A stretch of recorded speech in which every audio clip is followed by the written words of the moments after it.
Bonjour et bienvenue dans cette émission du 22 mars 2024 de cette Web TV sur laquelle je vous propose des informations franches et directes, sans concession ni tabou, accessibles, honnêtes et sourcées, en vous rappelant que je suis totalement indépendant et donc libre de mes propos. Aujourd'hui, dans une assez longue émission, je me propose de revenir sur l'affaire Brigitte Macron-Jean-Michel Trogneux en explicitant le sens de ma démarche et ce que je vous propose en termes d'exploration. Et c'est l'occasion pour moi de rappeler qu'un anthropologue n'est pas un moraliste, n'est pas un judicateur, c'est quelqu'un qui cherche à mettre en lumière un certain nombre de motifs et à faire des liens entre eux. Donc si j'aborde ce sujet, ça n'est pas pour accuser Brigitte Macron d'être en réalité un homme, ça n'est pas parce que je tiens à mettre en échec le gouvernement Macron, encore que si, mais pas par ces moyens-là. C'est simplement parce que, comme je l'ai mentionné dans ma dernière émission, dès lors que cela devient une question débattue publiquement, ça devient un fait sociologique. Et donc, il est important de s'y intéresser. Alors évidemment, il y a une présomption d'innocence. Si tant est qu'on accusait Mme Macron de quoi que ce soit, il se peut bien qu'elle ait toujours été une femme, qu'elle ait vécu la vie qu'elle dit avoir eue, qu'elle ait eu les enfants qu'elle a dit avoir eus dans les circonstances qu'elle nomme. Tout cela est bien sûr possible. On a vu récemment revenir des photographies de Jean-Michel Trogneux, celui qui est présenté comme tel, et il n'est pas tout à fait impossible, bien sûr, que le visage qu'il aurait aujourd'hui, si c'est bel et bien cet homme, puisse correspondre à l'enfant que Jean-Michel Trogneux a été, ça on en est sûr, par les photographies qui ont été partagées. Toutefois, je me permets de rappeler que c'est effectivement un dossier généalogique et biographique qui contient de très nombreuses zones d'ombre, tout à fait inhabituelles, et dès lors qu'il est légitime, étant donné de qui il s'agit, que cela suscite des questionnements. Et que ce serait notamment le travail des journalistes de chercher à enquêter sur cette situation effectivement extrêmement particulière.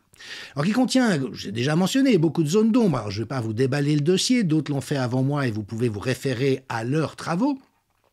Mais par exemple, on a une unique photo de mariage de Brigitte Trogneux à l'époque, premier mariage avec M. Hozière, André-Louis Hozière, qui s'avère être un personnage d'une discrétion absolument étonnante à l'époque où l'on vit, puisqu'on nous dit qu'il est mort tout récemment et qu'il n'y a pratiquement pas de photographie de cette personne.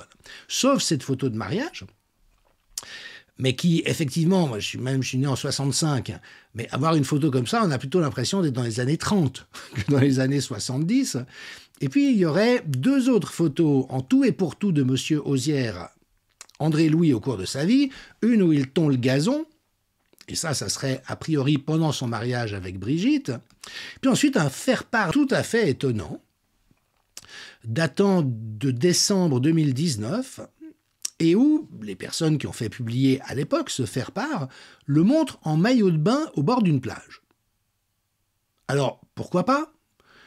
Tous les goûts sont dans la nature, mais si vous devez imaginer porter à la connaissance du public le décès d'un proche, c'est à cela que sert un faire-part de décès, est-ce que vous imagineriez faire figurer sur ce faire-part une photo de votre proche décédé, presque dans le plus simple appareil, au bord d'une plage ? Alors qu'on sait au moins par la photographie de la tondeuse à gazon qu'il y avait au moins une autre photographie où ce monsieur était habillé. Enfin bon, on ne va pas entrer dans les détails, mais toujours est-il qu'il y a effectivement des indices forts suggérant que Brigitte Macron pourrait être Jean-Michel Trogneux, notamment sur la base de logiciels de reconnaissance faciale qui aujourd'hui permettent d'établir avec un haut degré de probabilité si un enfant et un adulte avec deux photographies à des moments différents de la vie de la personne sont la même personne ou il s'agit de personnes différentes. Alors que les résultats sont beaucoup moins probants lorsqu'on compare les photographies de Jean-Michel Trogneux enfant et l'homme qu'on présente comme étant lui aujourd'hui. Et puis, alors, il y a des choses qui semblent crever un peu les yeux, comme une des rares photos de Brigitte Macron de son enfance. C'est le cliché que vous voyez ici à gauche, en première communion, j'imagine. Sauf que, là, il n'y a vraiment pas besoin d'un logiciel de reconnaissance faciale pour reconnaître qu'il s'agit d'une photo de sa fille Tiphaine, retouchée pour l'occasion. Alors évidemment, des enfants peuvent ressembler beaucoup à ce qu'étaient leurs parents pendant leur enfance, mais là, franchement, on est au-delà du doute raisonnable.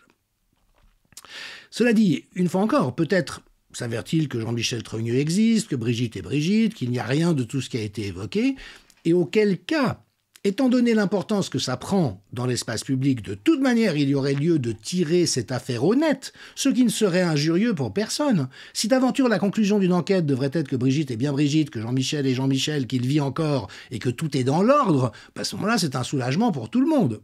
Il n'est pas exclu par ailleurs qu'il s'agisse d'une affaire montée de toutes pièces pour semer le doute et faire partir les gens qui, du coup, vont dépenser leur énergie et leur attention dans toutes sortes de fausses pistes, pour, au bout du compte, faire chou blanc et donc conforter le couple présidentiel dans sa position. C'est le genre d'opération que les services ont tout à fait l'habitude de mettre sur pied.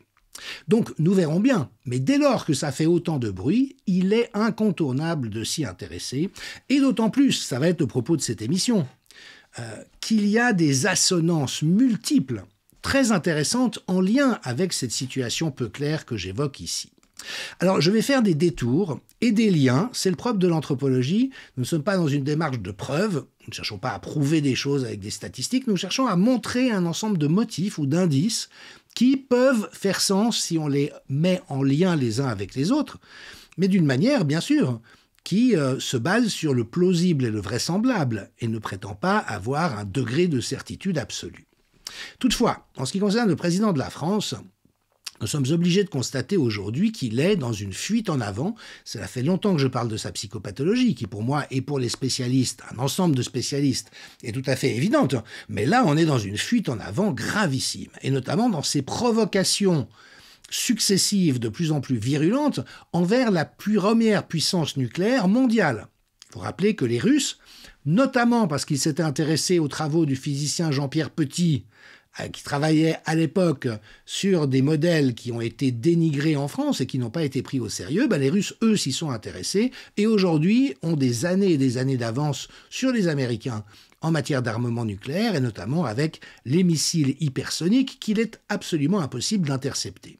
Donc, quand vous avez un peu de bon sens et de sens des responsabilités en tant que chef d'État d'un pays puissance nucléaire de moyenne envergure comme la France, l'évidence c'est que vous n'allez pas jouer au matamor et provoquer vraiment par des salves successives de paroles outrancières la première puissance nucléaire. Mais donc voilà, Macron, lui, maintenant évoque le fait d'envoyer des soldats en Ukraine, ce qui porterait la France au nombre des belligérants et ne la mettrait pas dans une position très saine pour elle-même.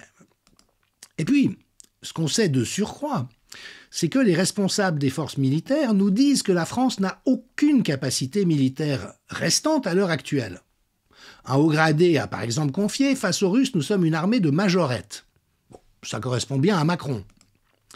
François Couillebot, qui est avocat, reflète que des généraux disent qu'avec le peu d'armes et de munitions dont dispose l'armée française, on tiendrait 3 jours au plus. Et que pour ceux qu'on enverrait au front, ça serait un voyage sans retour.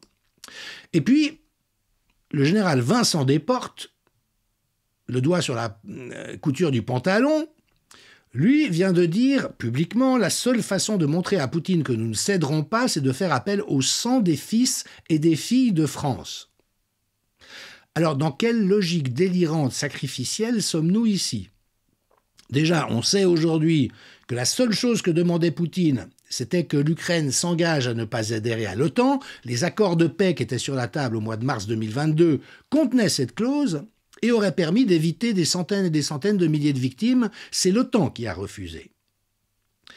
Et maintenant, donc le général Desportes, mais qu'il commence par donner l'exemple, ce brave homme, qu'il aille verser son sang de fils de France sur la ligne pour montrer à Poutine de quel bois on se chauffe. Enfin, nous sommes là dans du délire psychopathologique grave, et s'il n'y a pas une manière de se saisir, de se ressaisir de la part de la classe politique, des forces armées, des journalistes et de l'entier de la nation, on est quand même barré vers des zones particulièrement turbulentes. Voilà. Donc la vérité, c'est que nous n'avons pas les moyens de ces ambitions, que de toute manière, l'idée de partir en guerre contre la Russie est une folie, Que toutes les narrations qui circulent dans l'espace public, comme quoi cela ferait partie des plans de la Russie de nous envahir, mais c'est de la foutaise, ça ne correspond à rien. Les Russes n'en ont pas la capacité économique et militaire, et ça n'a jamais été leur intention. Et ils ne se lanceraient jamais dans une aventure pareille, parce que contrairement à nous, selon les apparences, ils ne sont pas fous.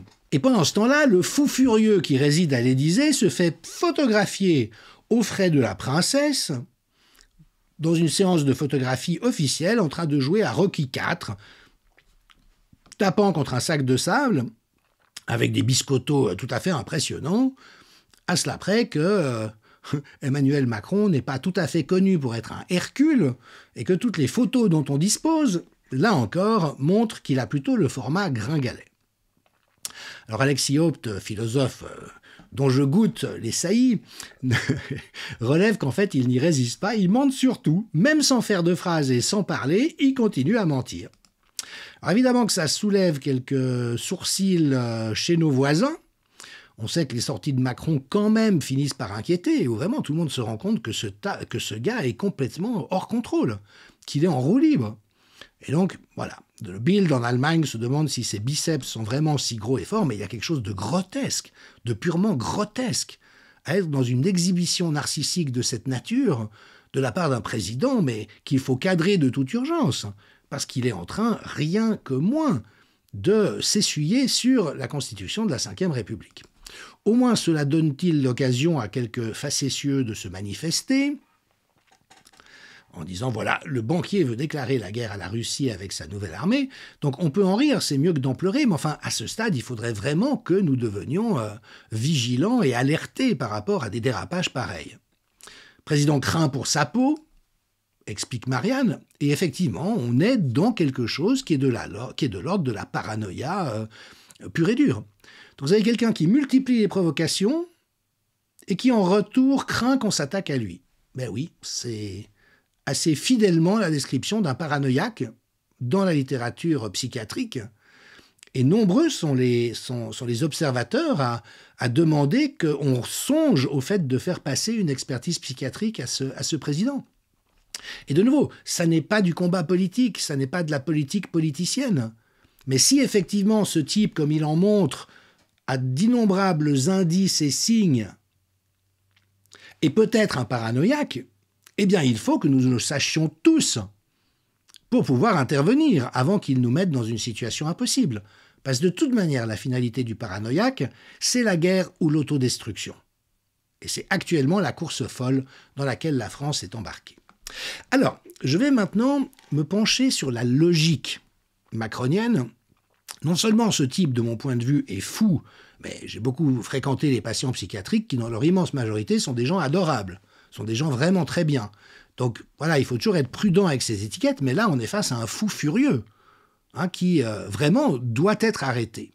Et je vais vous montrer comment fonctionne ce type pour parvenir à ses fins et pour conduire la France dans le mur avec la généralisation du n'importe quoi, de l'inversion accusatoire, du bouleversement de tous les repères et au final de la toute-puissance d'un type narcissique, machiavélique, imbu de lui-même, et qui se comporte comme un psychopathe. Alors je vous ai sélectionné 2 extraits d'une récente émission où le président parlait de la situation en Ukraine en disant précisément qu'il n'excluait aucune option, et écoutez bien sa manière de procéder.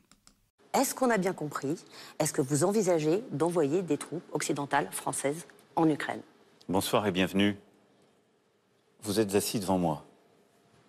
Est-ce que vous êtes debout? Non. Est-ce que vous excluez de vous lever à la fin de cette interview? Bien sûr, vous n'allez pas l'exclure. On est même sûr de le faire. Voilà. Alors, nous, on n'est pas sûr de le faire, mais en tout cas, on n'est pas dans cette situation-là aujourd'hui. Je pense que ce qui est une question de vie ou de mort. Être assis ou debout n'est pas une question de vie ou de mort. D'abord, il y a une gradation, et ça dépend où on le fait. Je fais cette comparaison pour expliquer ce qu'est ne pas exclure des options, et il y a une raison de ne pas le faire. Et la position qui consiste à dire simplement ce qu'on fait et nous donner des lignes rouges. Alors, il faut vraiment qu'on décortique cette mécanique psychique. Parce qu'on comprend bien que la métaphore qu'utilise le président, vous êtes assis, vous pourriez vous lever, elle n'est pas tombée de nulle part. C'est pas ce qui lui passe par la tête à ce moment-là. C'est quelque chose qui a été travaillé avec des spin doctors, c'est-à-dire des rédacteurs qui aident les chefs d'État et les responsables politiques à formuler les choses. Et en fait, c'est la comparaison la plus foireuse qui soit. Pourquoi? Parce qu'il dit, OK, vous me demandez si je vais envoyer des troupes en Ukraine. Bon, on va prendre cet exemple. Actuellement, vous êtes assis. Oui. Vous pourriez vous lever. Oui. Non. Non. Quand un journaliste est face à un président de la République dans une émission, il ne se lève pas. Sauf s'il est mordu par un crotale ou que tout d'un coup, il se passe quelque chose, qu'il a un besoin irrépressible d'aller au petit coin, mais sinon, non, il ne se lève pas, il reste assis jusqu'à la fin de l'émission. Donc Macron dit, voilà, vous êtes assis, on est d'accord, vous pourriez vous lever par hypothèse à la fin de l'émission. Alors là, la journaliste, elle réagit bien, elle dit, non, mais à la fin de l'émission, je vais de toute manière me lever. Et là, il dit, ah oui. Donc regardez, au fond, il dit, prenons une situation quelconque dans laquelle on a un choix, et en fait, il prend un exemple dans lequel la personne, en réalité, n'a pas le choix, parce qu'elle ne va pas se lever en cours d'émission, et puis elle ne va pas rester assise après la fin de l'émission. Elle ne va pas passer sa vie à tout jamais à partir de ce moment-là sur une chaise à l'Élysée. Donc, il prend une situation qui est complètement absurde et à l'envers, elle le lui fait remarquer, et là, lui dit non, mais c'est pour la comparaison. L'autre journaliste intervient en disant mais se lever et s'asseoir, c'est pas la même chose que d'envoyer des gens à la mort. Et là, que fait Macron? Il dit ça dépend de la situation. Alors, je sais pas s'il avait en tête le moment dans les bars et restaurants où on était en danger de mort debout alors qu'assis on était en sécurité. Ce qui est quand même un raisonnement qui mérite d'être questionné un peu a posteriori. Mais donc, il ressort une énormité pour finir par conclure non, mais c'était pour la pédagogie, c'était parce que je tiens à bien vous expliquer. Et là, avec le ton du président qui reprend les commandes. Et donc, qu'est-ce qu'il vient de faire? Il vient en fait de balancer 3 grenades de sidération. C'est-à-dire que ça n'a ni queue ni tête, ça ne tient pas la route, ça dit le contraire de ce que ça veut dire, et puis en même temps, lui sort de là, comme une savonnette, en disant... Finalement, c'est ma décision d'envoyer ou non des gens en Ukraine se battre contre les Russes. Vous voyez? Donc, ça a l'air anodin, ça a l'air maladroit. On dirait presque qu'il s'est planté dans son exemple. Mais en réalité, pas du tout. Il a fait ce qu'il fait toujours. Il a utilisé des faux raisonnements qui rendent fou. C'est-à-dire que sur la base de ce qu'il a dit, par rapport à la question posée, vous ne pouvez qu'être en état de sidération. Il a récidivé peu après, avec un pseudo-lapsus.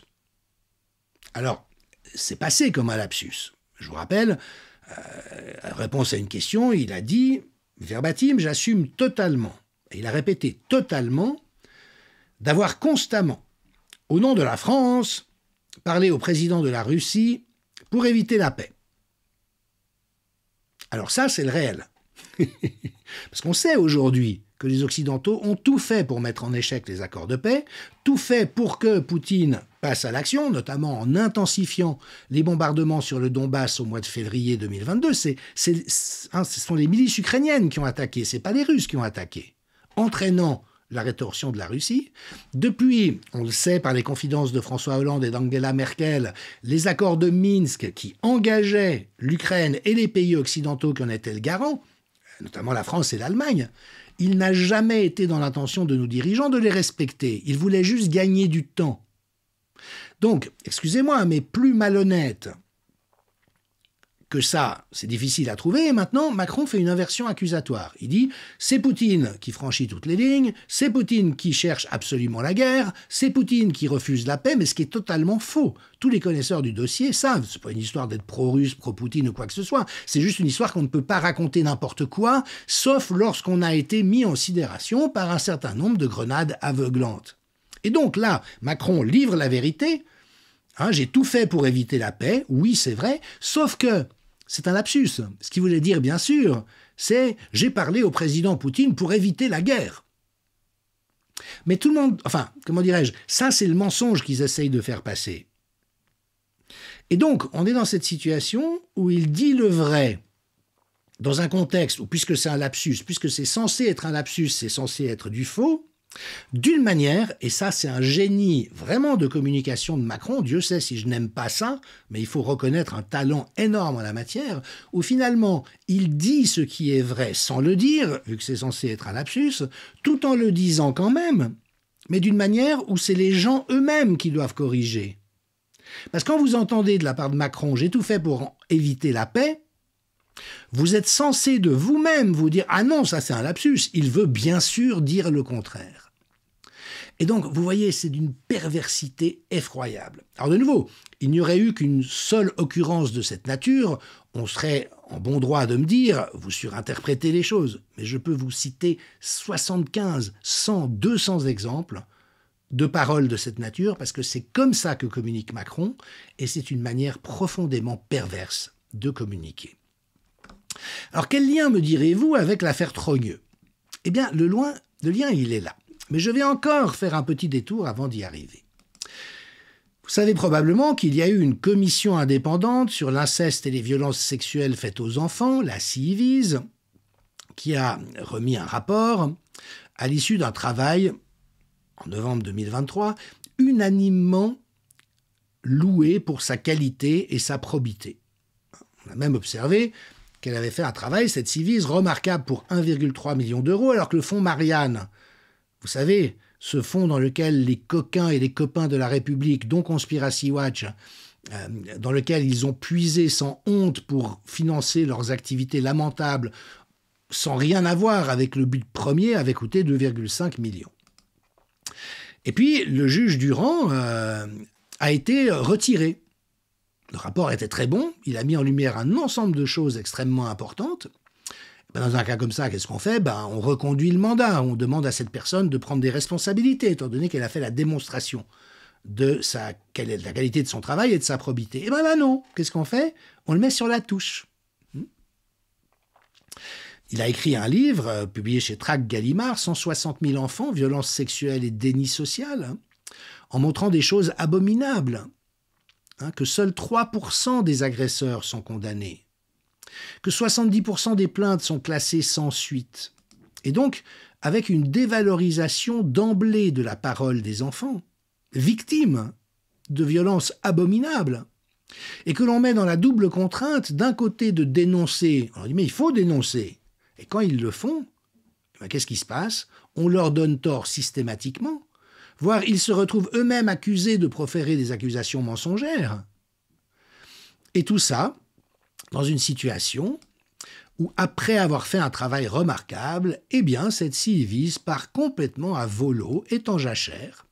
Et vous voyez qu'actuellement, il n'y a même plus de composition de la commission, alors qu'on sait toute la gravité et la volumétrie épouvantable de ce problème en France, et la manière dont la justice lutte très mal et très peu pour faire reconnaître la gravité des crimes qui sont commis, mettre les perpétrateurs de crimes hors d'état de nuire et protéger les enfants.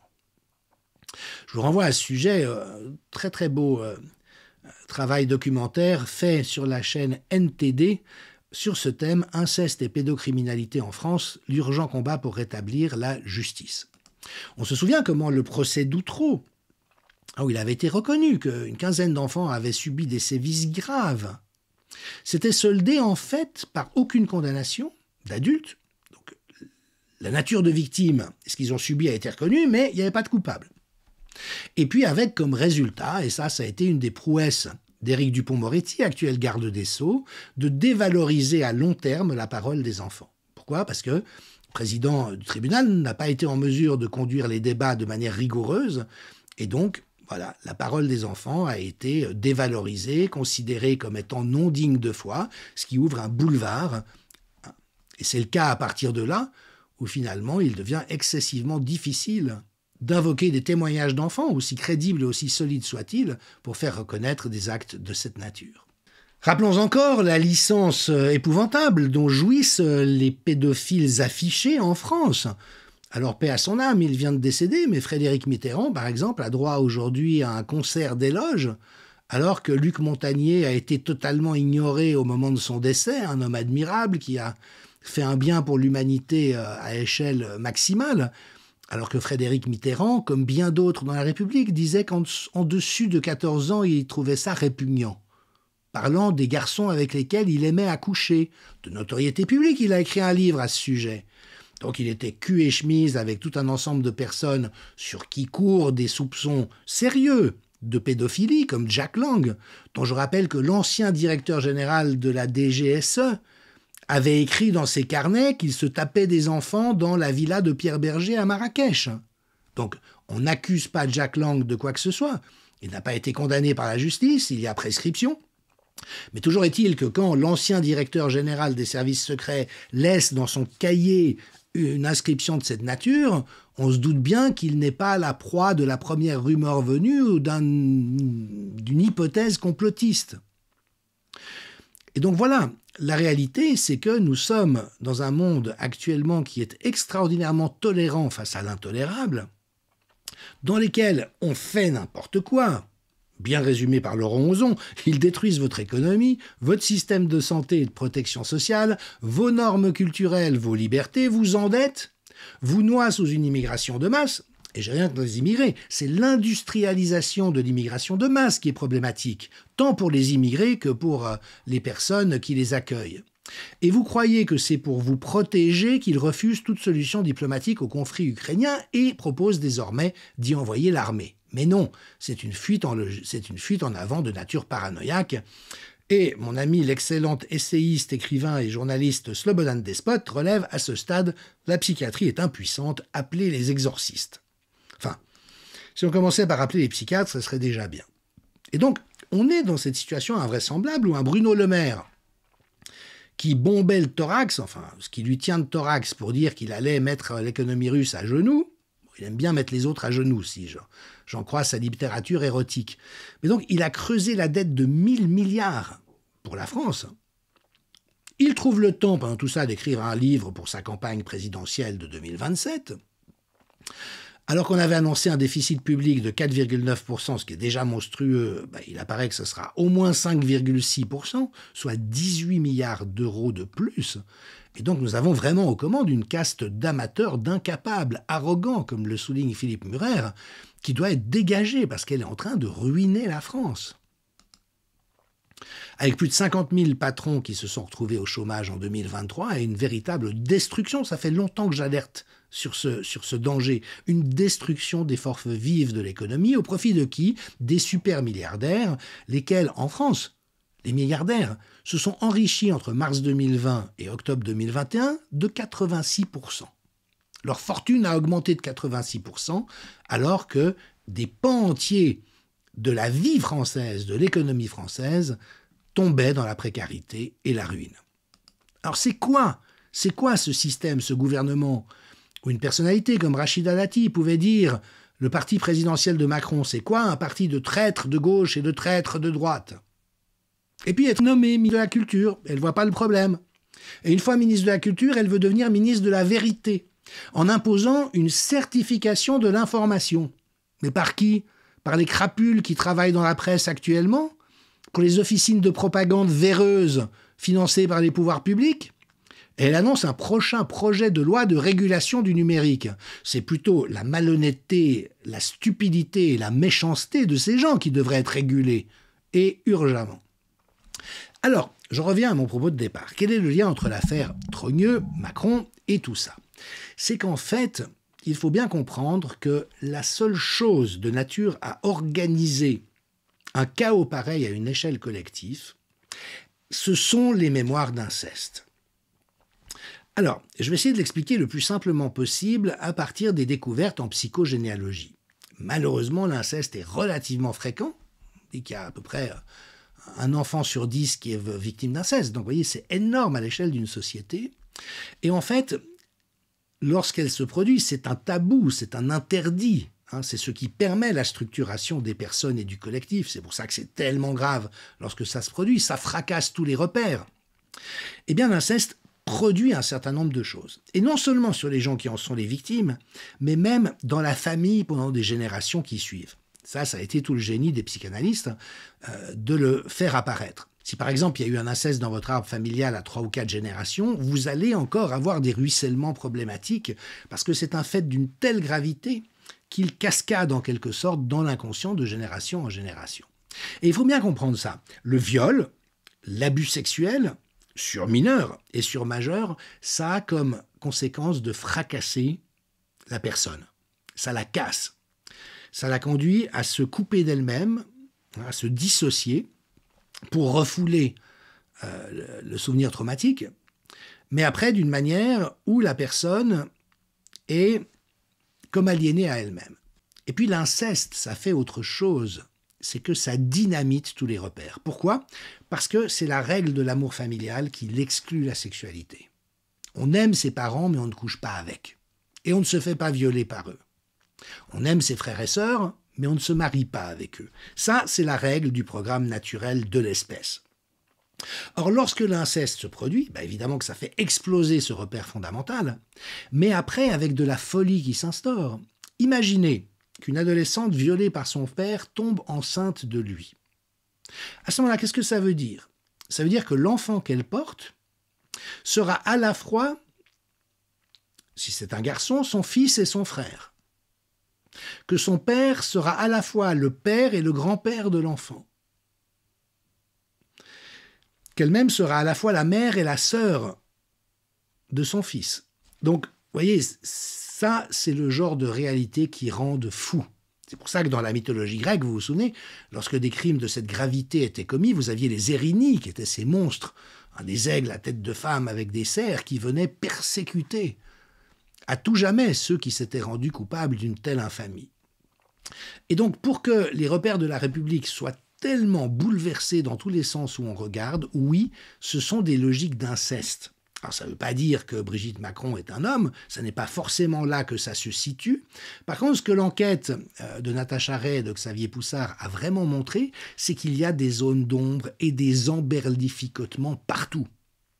Et si d'aventure Brigitte Macron est un homme qui a violé le jeune Emmanuel alors qu'il avait 14 ans, à ce moment-là, nous saurions, c'est pour ça que Candace Owens dit que c'est tellement important et qu'il ne faut surtout pas regarder ailleurs, nous serions dans une configuration qui rappellerait trait pour trait les programmes de conditionnement mental développés par la CIA notamment, mais les services secrets de tous les pays, pour réussir à fracasser des individus, les reprogrammer dans le sens conforme à leur intérêt, pour après les faire agir d'une manière parfaitement conforme à leurs intentions.